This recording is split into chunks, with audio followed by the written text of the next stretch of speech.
So last lecture पर हम लोगों ने डिस्प्लेसमेंट करंट के बारे में पढ़ा था, है ना।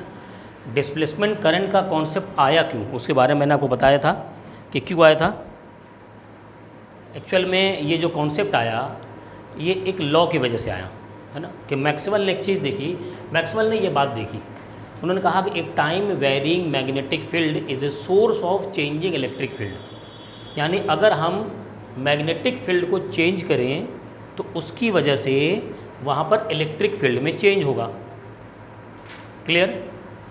मैग्नेटिक फील्ड में चेंज करें तो उसकी वजह से इलेक्ट्रिक फील्ड में चेंज होगा। अब उन्होंने कहा कि इसका सिमेट्रिक भी होना चाहिए, कि अगर हम इलेक्ट्रिक फील्ड में चेंज कर दें तो मैग्नेटिक फील्ड में चेंज होना चाहिए। और ये बात उन्होंने एक्सपेरिमेंटली करके दिखाया कि वहाँ पर मैग्नेटिक फील्ड में चेंजेस हुए। लेकिन कॉन्सेप्ट जब दुनिया को दिया तो दुनिया ने माना नहीं, तो उन्होंने एक एक्सपेरिमेंट करके दिखाया था। कौन सा? जो वहाँ पर पैरेलल प्लेट कैपेसिटर का था। तो उन्होंने क्या लिया था? पैरेलल प्लेट कैपेसिटर लिए थे और क्या किया था, इसको बैटरी से कनेक्ट कर दिया था, यहाँ पर प्लस माइनस। तो उन्होंने क्या कहा था कि अगर यहाँ आई चार्ज है, आई करंट है, तो यहाँ पर बीच में कहा कि उन्होंने आई डिस्प्लेसमेंट करंट होगा। क्यों? क्योंकि उन्होंने कहा कि भाई जैसे ये पॉजिटिव टर्मिनल के साथ है तो यहाँ पॉजिटिव चार्ज बढ़ रहे हैं, इंक्रीज़ हो रहे हैं, और यहाँ नेगेटिव चार्ज इंक्रीज़ हो रहे हैं। बात समझिएगा, अगर यहाँ पॉजिटिव चार्ज इंक्रीज़ हो रहे हैं तो इसका मतलब, और यहाँ नेगेटिव, तो यहाँ पर इलेक्ट्रिक फील्ड है। ये इलेक्ट्रिक अगर चार्ज में चेंज हो रहा है तो इलेक्ट्रिक फील्ड में भी चेंज होगा, और अगर इलेक्ट्रिक फील्ड में चेंज होगा तो इलेक्ट्रिक फ्लक्स में चेंज होगा, और चेंज इन इलेक्ट्रिक फ्लक्स की वजह से क्या होगा, यहाँ पर एक मैग्नेटिक फील्ड होगा। और एक्सपेरिमेंटली कैसे देखा उन्होंने? एक्सपेरिमेंटली देखा कि यहाँ पर क्या लगाया भाई, यहाँ पर क्या लगाया, मैग्नेटिक निडल, और देखा कि मैग्नेटिक निडल में जो डेविएशन यहाँ मिल रहा है वही डेविएशन यहाँ मिल रहा है, जबकि गैप है। अब इस बात को और सही तरीके से प्रूव करने के लिए उन्होंने एक नया कॉन्सेप्ट लेकर के चले आए।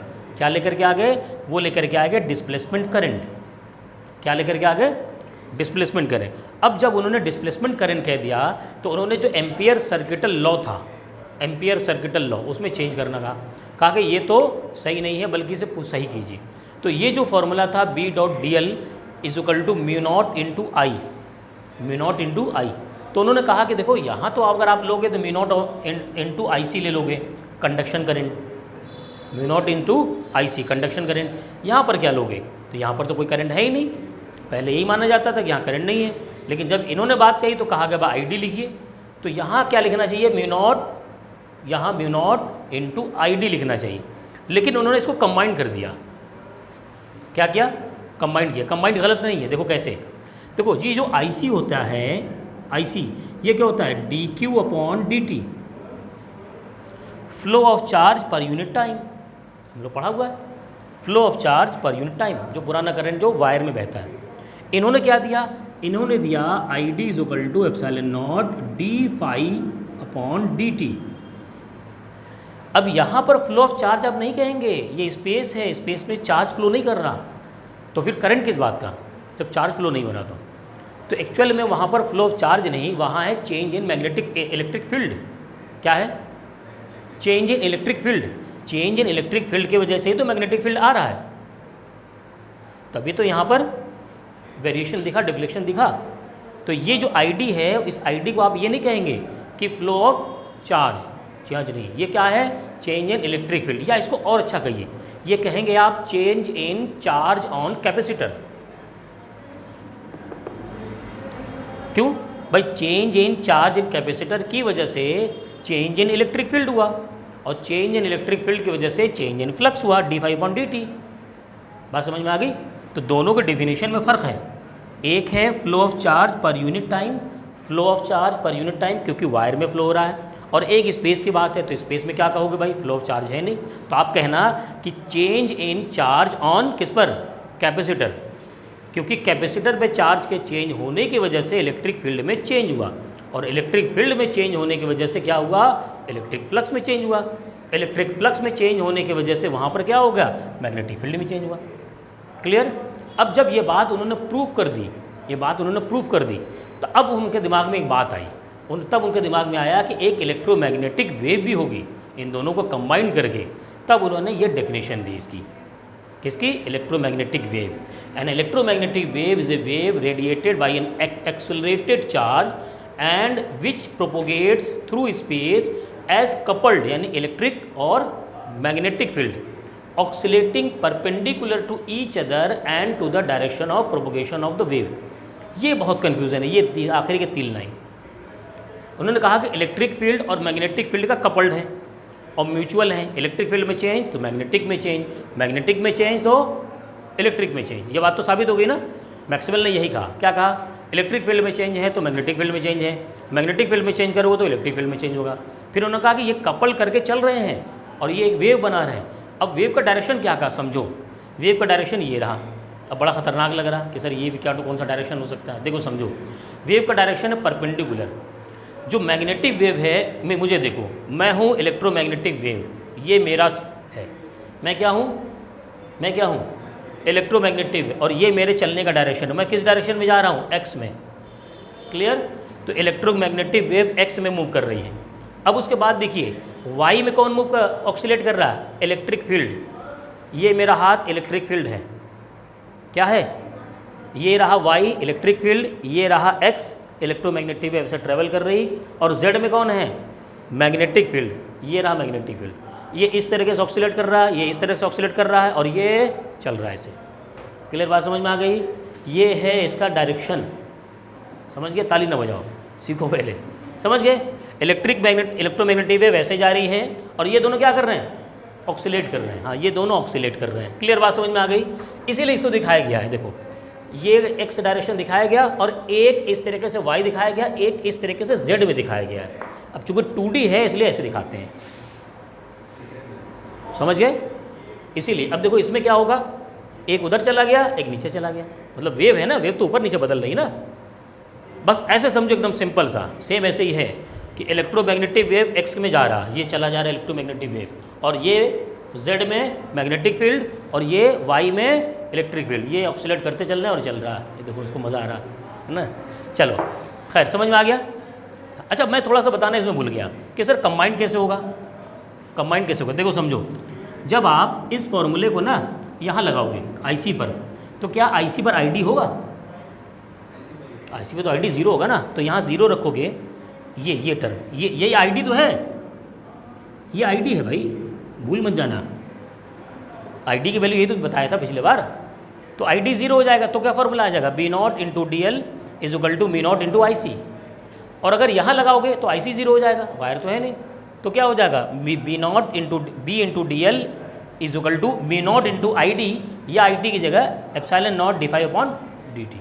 मतलब फॉर्मूला सही है, कंबाइंड है। क्लियर? और एक चीज़ क्या बताना था, अच्छा हाँ, इन्होंने जो एम्पियर सर्किटल लॉ था उसको अपना नाम दिया, लेकिन नाम ऐड किया। वो नाम कहलाया एम्पियर्स मैक्सवेल लॉ, मॉडिफाई करके। क्लियर? अब एक्चुअल में ये इतना डीप वो है कि इसका source of electric magnetic wave पकड़ नहीं सकते। ये इतना ज़्यादा डीप में है। एक्चुअल में ये फिजिक्स का रिलेटिविटी का मैकेनिज्म है, तो उतना सिलेबस में आपके नहीं है। समझ, जितना सिलेबस उतना पढ़ना है, और जितने से कंपटीशन में काम चल जाए। तो एक बात तो हमने ये सीख ली। अब उसके बाद उन्होंने कहा कि ये जो इलेक्ट्रिक फील्ड और मैग्नेटिक फील्ड है, इसका अगर वेव का हम इक्वेशन देखें तो ये दोनों इक्वेशन है। E=E0 sin kx minus omega T. चूँकि ये y में है तो जे कैप लगा दिया, यूनिट वेक्टर, और ये k डायरेक्शन में है, ये z में है तो k वेक्टर लगा दिया। बाकी ये दोनों क्या है? ये सेम है। क्या है? Equation 1 equation 2 shows that variation in electric field and magnetic field are in same phase. ये दोनों क्या होते हैं? सेम फेज में। इस पर न्यूमेरिकल आता है। सेम ऐसा इक्वेशन देगा, अब इक्वेशन को लिख करके कंपेयर कर लेंगे, आ जाएगा आंसर, जैसे वेव में पढ़ा हुआ है। ठीक है? अब उसके बाद उन्होंने एक चीज़ कही। उन्होंने, ये तो मैंने डायरेक्ट लिखा है क्योंकि आपको सिलेबस में डायरेक्ट है, डेरिवेशन नहीं है। उन्होंने कहा कि इलेक्ट्रिक फील्ड और मैग्नेटिक फील्ड का जो रेशियो है वो इक्वल टू C होता है। और C एक्चुअल में अभी इसकी वैल्यू निकालेंगे, परमिबिलिटी और परमिटिविटी पर डिपेंड करेगा। हम कांस्टेंट रखेंगे तो वेलोसिटी ऑफ लाइट के बराबर आएगा। इसीलिए वेलोसिटी ऑफ लाइट को उन्होंने प्रिडिक्ट किया कि वो इलेक्ट्रोमैग्नेटिक वेव के फॉर्म में ट्रेवल करती है। उन्होंने इस बात को यहाँ से साबित किया। क्लियर? तो यहाँ क्या है? Electric field upon magnetic field. ये क्या है? Maximum value of electric field and maximum value of magnetic field. अभी इसको नोट कर लीजिए, इसके बाद इसकी वैल्यू रखते हैं परमिटिविटी और परमिबिलिटी की, फिर देखते हैं वैल्यू क्या आती है।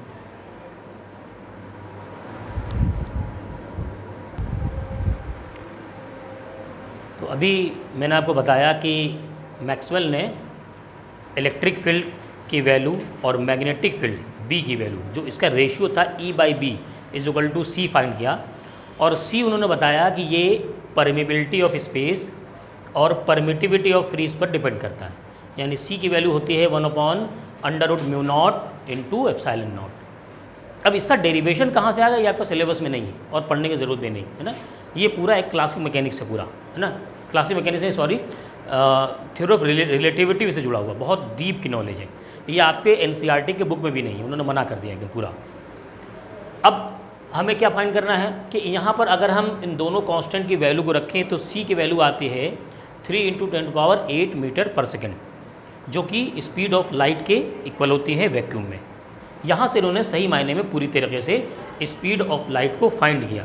और भी तरीके हैं कई जगह फाइंड करने के, वहाँ भी फाइंड किया गया है ना, ऑप्टिक्स में भी फाइंड किया जाता है, रे ऑप्टिक्स में भी। अब इसके बाद इन्होंने एक बात और कही कि चूँकि जो इलेक्ट्रिक फील्ड है, इलेक्ट्रिक फील्ड, मैग्नेटिक फील्ड, ये दोनों आपस में म्यूचुअली परपेंडिकुलर, और साथ ही साथ वेव का जो प्रोपोगेशन का डायरेक्शन है वो भी परपेंडिकुलर, तीनों म्यूचुअली परपेंडिकुलर होने की वजह से ये एक ट्रांसवर्स वेव है। क्या है ये? MCQ क्वेश्चन इस पर बनता है कि इलेक्ट्रोमैग्नेटिक वेव क्या है, इसका नेचर क्या है। तो लॉन्गिट्यूडनल नहीं बल्कि क्या है, ये ट्रांसवर्स नेचर है। Clear?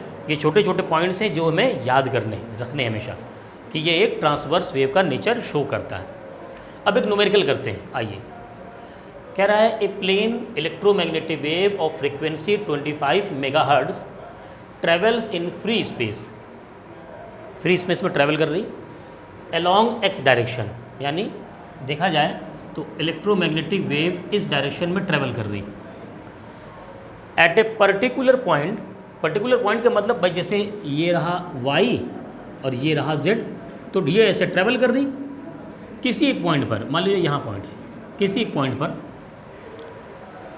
Eight a particular point in space and time, space पर और टाइम, किसी टाइम पर। E = E की वैल्यू गिवन है, यानी आप किसी पॉइंट पर जाएंगे तो तीन चीज़ें मिलेंगी ना। एक तो इलेक्ट्रोमैग्नेटिक वेव का डायरेक्शन सीधे, वेलोसिटी सीधे, एक दूसरा मिलेगा इलेक्ट्रिक फील्ड की वैल्यू और मैग्नेटिक फील्ड की वैल्यू। क्लियर? इलेक्ट्रिक फील्ड की वैल्यू दे रहा उस पॉइंट पर 6.3, ये है J कैप। J कैप का मतलब डायरेक्शन दे रहा, किस डायरेक्शन में है, y में है कि z में है कि x में, y में। तो 6.3 इसका मतलब क्या है, ये y के डायरेक्शन में इसका इलेक्ट्रिक फील्ड का डायरेक्शन बता रहा, उसकी वैल्यू है उस टाइम पर, और वो है वोल्ट पर मीटर, यूनिट दिया हुआ है। कह रहा है what is the b at this point, इसी पॉइंट पर b। अच्छा पहले बात तो b का डायरेक्शन क्या होगा, यहाँ पर ये होगा, ऐसे होगा b का डायरेक्शन, म्यूचुअल परपेंडिकुलर हो गया। देखो ये x में हो गया, ये y में हो गया, ये z में हो गया। अब अभी हम लोगों ने पढ़ा था कि दोनों इक्वेशन देखे थे, दोनों की वैल्यू तो सेम थी, मैग्नेटिक फील्ड की वैल्यू तो सेम थी, इलेक्ट्रिक फील्ड की वैल्यू बराबर। क्लियर? तो यहाँ पर क्या है कि नहीं, सॉरी, सेम नहीं बल्कि सेम फेज में थे, सेम नहीं सेम फेज में, लेकिन दोनों में रिलेशन क्या था, रिलेशन था E/B = C। क्या फाइंड करना है हमें B फाइंड करना है, तो B = C अपॉन, नहीं क्या हो जाएगा, E/C।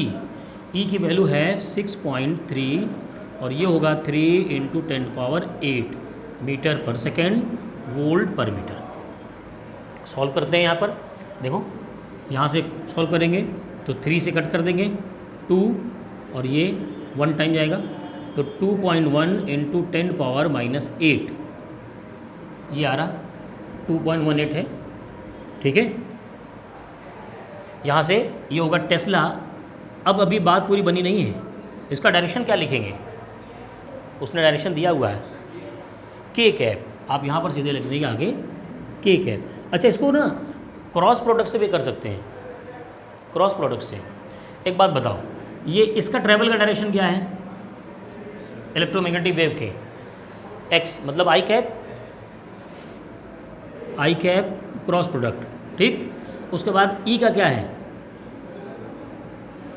J cap, I cross J क्या होता है, K cap, I cross J K cap होता है वेक्टर से। तो यहाँ से देखो K कैप लिख सकते हैं, मतलब आप दोनों तरीके से कर सकते हैं आप चाहे तो क्रॉस प्रोडक्ट से फाइंड कर लीजिए, या फिर क्या करिए, आपको तो याद हो जाएगा सिंपल, अगर आपको कॉन्सेप्ट क्लियर है कि अगर ई वाई में है तो बी इधर होगा, अगर बी वाई में है तो ई इधर होगा, इस तरीके से फाइंड कर लेंगे। क्लियर, बात समझ में आ गई? चलिए नोट कर लीजिए, नेक्स्ट लेक्चर पर हम लोग इसके आगे पढ़ेंगे फिर ना, एक लेक्चर और लगेगा बस, जो आपको सिलेबस में उतना पढ़ने पर, ठीक।